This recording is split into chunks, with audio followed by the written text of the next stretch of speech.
Երևանի քաղաքապետարանն ամիսներ առաջ հասարակական տրանսպորտի ուղևորցի գինը վերանայելով նպատակ ուներ հավելյալ հավաքագրումների միջոցով բարելավել տրանսպորտային ցանցը, ձեռք բերել նոր ավտոբուսներ ու տրոլեյբուսներ։ Այսօր քաղաքապետարանը հայտարարում է, որ բախվել է մի շատ լուրջ խնդրի։ Փետրվար ամսից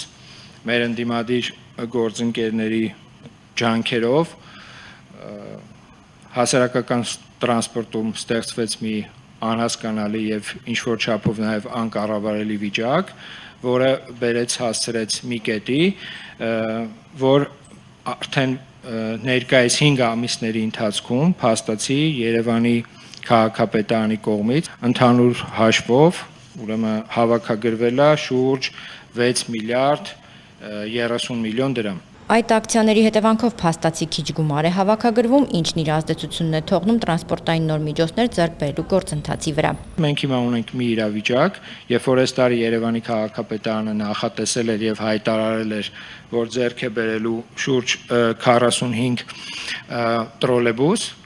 նախորդ տարի 15-ն էինք ձեռք բերել, բանից պարզվում է, որ արդեն այդ 45-ից 30-ը առնվազն հնարավորություն չի լինելու առնել, որտեղ թեր հավաքագրումները բերել է նրան, որ այդ գումարը որպես այդպեսին չկա եւ հետեւապես այդ 30 նոր տրոլեյբուսները, որ պետքա լիներ 45-ի մեջ, արդեն 30-ը դուրս է եկել ցանկից։ Նման տեմպերով, եթե հավաքագրումները շարունակվեն, չի բացառվում, որ Երևանի քաղաքապետարանը այդ մնացած 15 տրոլեյբուսն էլ չկարողանա ձեռք բերել։ Հայկ Կոստանյանը նկատեց, որ այս խառը իրավիճակն իր ազդեցությունն է թողնում նաև մինչ այժմ պատշաճ վճարող քաղաքացիների վարքագծի վրա։ Երբ որ այն մարդիկ անգամ, ովքեր որ պատշաճ վճարում էին, տեսնելով, որ չկա համապատասխան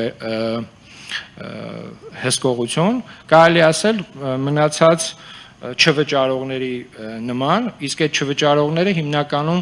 այսպես ասեմ, էլի, դրանց մեջ գուցե եւ կան մարդիկ, ովքեր որ դեմ էին ի սկզբանե առասարակես փոփոխություններին, բայց կան նաեւ մարդիկ, ովքեր որ այդ իրավիճակից օգտվում են եւ կատեգորիկ չեն վճարում, էլի, իսկ այդ չվճարումները բերել է, այսպես ասած, բյուջեի տեսանկյունից որոշակի խնդիրների եւ Երևանի քաղաքապետարանը չի պատրաստվում, էլի,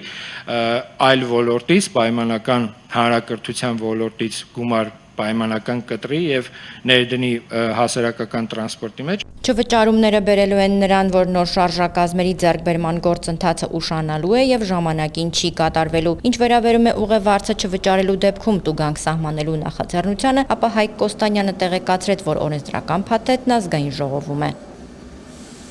Աննա Գզիրյան, Armenpress։